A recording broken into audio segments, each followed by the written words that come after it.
entrenarte para usarlo, porque realmente lo que son las bases de meter catéteres, del manejo de guías, realmente no es problema porque es lo que hacemos diario.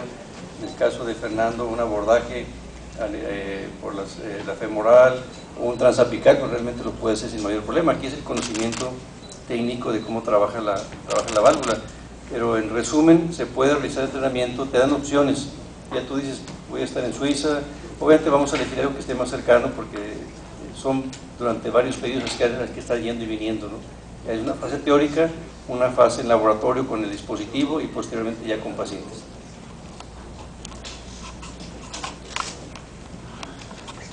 Luis, yo quisiera hacerte una pregunta en relación con la ponencia que tú diste. La pregunta básicamente es, en los pacientes en prevención primaria, pacientes con bajo riesgo, ¿la utilización de estatinas debe considerarse necesaria en ese tipo de pacientes o hay que individualizarlos? Sí, bueno, muchas gracias. Voy a aprovechar porque está relacionada y voy a mencionar una pregunta del público. Dice, ¿recomienda usted que un paciente sin conocer su nivel de lípidos tome estatinas? Bueno, está relacionada. No hay duda que en prevención secundaria todos los pacientes deben de recibir estatinas.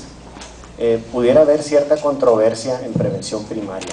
Y yo creo que aquí lo que hacemos todos es que estratificamos el riesgo con alguna de las maneras de hacerlo, con el score de los europeos o con el riesgo Framingham. Y si el paciente tiene un riesgo cardiovascular de moderado para arriba, yo sí estaría a favor de darle estatinas en prevención primaria. Si se trata de una persona de muy bajo riesgo, un joven, etcétera, y la elevación no es muy alta, pues yo preferiría irme con dieta y medidas no farmacológicas.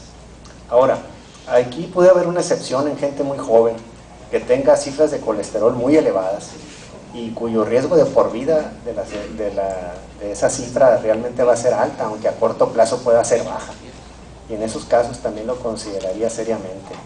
En resumen, se trata de individualizar en cada caso y de acuerdo al riesgo que tenga.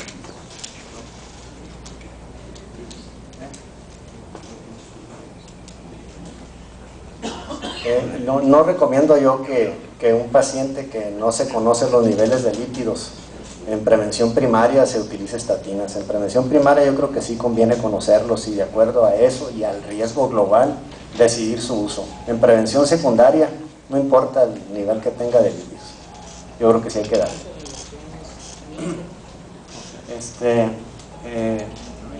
Tengo una pregunta para Efraín. Efraín, en la sala de hemodinámica nuestra aquí en CETEN Fátima, ¿qué podemos nosotros verdaderamente proponer? ¿Qué podemos hacer? ¿Hasta dónde podemos intentar hacer los procedimientos actuales que están haciendo a lo largo del mundo?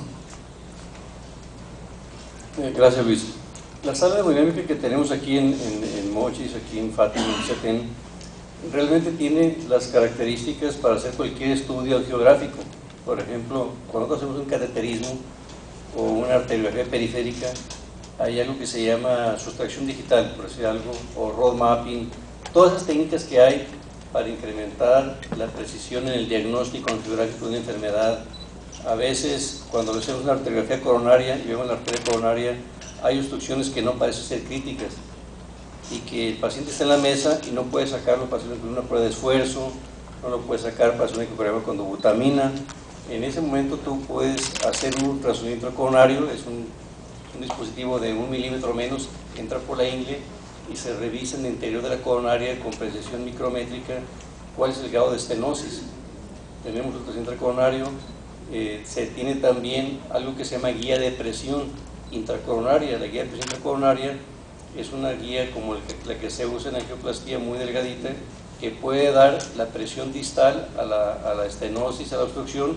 Ustedes saben que si hay una obstrucción y el flujo de sangre disminuye en forma importante, se va a acompañar de modificaciones de la presión adelante de la estenosis y antes de que comience. Entonces esa guía de presión también podemos hacerla aquí en el hospital, de tal manera que yo siento que ahora con la adquisición de la guía de presión intracoronaria, el ultrasonido lo teníamos, podemos hacer lo que querramos en cuanto a diagnóstico y terapéutico también. Yo creo que la ventaja también muy importante que hay, ya lo escucharon ustedes, es que se tiene la capacidad de ser resolutivo de forma percutánea o de forma quirúrgica. Tenemos el equipo médico, clínico, intervencionista y quirúrgico como para resolver cualquier problema. Llámese obstrucción de arterias coronarias, aneurisma de aorta abdominal, cualquier problema del árbol vascular. Sí, yo tengo una pregunta para el doctor Fernando Ramírez acerca de, primero es impresionante, ¿no? Los resultados muy buenos, excelentes en relación a la muy baja mortalidad, y vemos que escalas de riesgo operatorio como el que más se usa como el Euroscore, que a veces nos dice que una mortalidad arriba del 20%, ahí es donde debemos de pensar en enviar al paciente a cirugía, pero con esa experiencia que nos ha mostrado me llama la atención preguntarle si hay un factor en especial que sitúe al paciente en un riesgo que nos alerte para llevar alguna prevención en especial. Ejemplo, si las características angiográficas o la función ventricular o las comorbilidades, o sea, si hay alguna variable en particular que conlleve más riesgo para un paciente, en particular alguna visto en relación a esa mortalidad que ha tenido tan baja. Sí, yo creo que el principal que encuentro es el choque cardiogénico preoperatorio como un factor de mortalidad realmente determinante. Todavía mucho más que el que tenga malos lechos, porque a un paciente que por ejemplo tiene enfermedad multivascular y sale con 2 puentes bien puestos y a lo mejor no pudiste puentear una arteria, pues no le va a pasar nada, no se complementa con tratamiento médico. A lo mejor pudiera tener angina de esfuerzo, una cosa así, pero el choque cardiogénico creo que es lo más severo por la función ventricular, por los problemas pulmonares que condiciona y también por las arritmias, que es un factor frecuente de morbo mortal postoperatorio. Muchas gracias. Efraín, tengo otra pregunta para ti. A pesar de que el ensayo con células madre en la cardiología no ha arrojado resultados satisfactorios, en algunos lugares del país pues, se está intentando, simplemente en el Bernardet hemos visto algunos casos anecdóticos que se reporta hasta mejoría. En tu experiencia personal, ¿estás usando algo de esto? ¿Tu equipo, tú crees que esto va a tener aplicación relativamente pronto en nuestro país? Células madre en lo que es insuficiencia cardíaca o síndrome isquémico coronario agudo con difusión ventricular severa. Bueno, en lo particular no lo hemos empleado en el hospital. Nos han ofrecido la posibilidad de que se ponga un laboratorio y que se puedan extraer células de médula ósea. Para los que estamos aquí en la audiencia, los que están, cuando uno habla de células madre, son células que tienen la capacidad de diferenciarse. Por ejemplo, el problema que ha habido cuando el músculo cardíaco está muy dañado, han dicho, vamos a poner células madre inyectadas en el músculo para que esas células madre se diferencien y formen fibras miocárdicas. A nivel experimental se ha observado que pueden haber fibras miocárdicas y ya cuando esto se lleva a los seres humanos ha habido algunos problemas, que se forman microfibrillas que lo que hacen después son sitios donde se originan arritmias. ¿Por qué? Porque las microfibrillas que nacen no tienen la misma alineación arquitectónica que el resto de las fibras. Pues si unas van longitudinales pueden quedar medio atravesadas, no hay una buena sinapsis, una buena conexión entre una fibra y otra, de tal manera que los resultados no han sido buenos. Cuando se ha evaluado fracción de expulsión, lo que se ha visto en todos los estudios es que la fracción de expulsión no mejora más de un 3%. Llámale como quieras, aquí en Houston, en Guadalajara, en Tijuana, no ha habido mejoría. Había algunos casos anecdóticos en los cuales puedes tener un paciente que tú lo revascularizas y además hay cirujanos que toman grasa, por ejemplo el esternón, y le inyectan en el músculo y dicen, oye, mejoró la fracción de expulsión, sí, pero le pusiste 3 puentes, ¿no? Entonces también se ha visto que han tratado de sacar células madre, por ejemplo, de tejido adiposo, células de tejido adiposo para inyectarlas o para meterlas al corazón. El otro problema que ha existido es que se han inyectado también a nivel coronario o a nivel periférico. Si tú inyectas células madre a nivel coronario y a nivel periférico, ¿qué es lo que le va a decir a esa célula que anda navegando por toda la sangre que llegue y se deposite exactamente donde se requiere? Hay una palabra que se llama homing, como de home, de casa. ¿Qué va a hacer? Que diga, oye, aquí es donde me ocupan, y no que aparezca en el cerebro y que salga algún dedito o alguna oreja por allá, ¿no? Que sea diferenciado de algo más. Entonces hay muchos problemas todavía. Yo creo que es una terapia que hay que seguir investigando, y precisamente hablando con Martin Leon, Bernard Gersh, que tiene una plática magistral ahora en febrero, que es un maestro, hace un análisis de la literatura y él dice, es desafortunado, pero hasta ahorita no tenemos ninguna evidencia de que eso esté funcionando.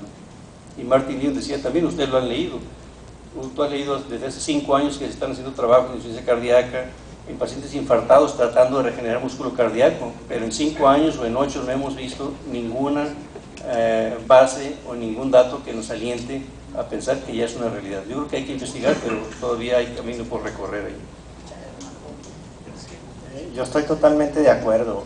Probablemente lo de las células madre va a tener mucho futuro a largo plazo, pero la manera como se está haciendo ahorita ni se sabe bien cuáles son las células ideales, ni nada, ni el método.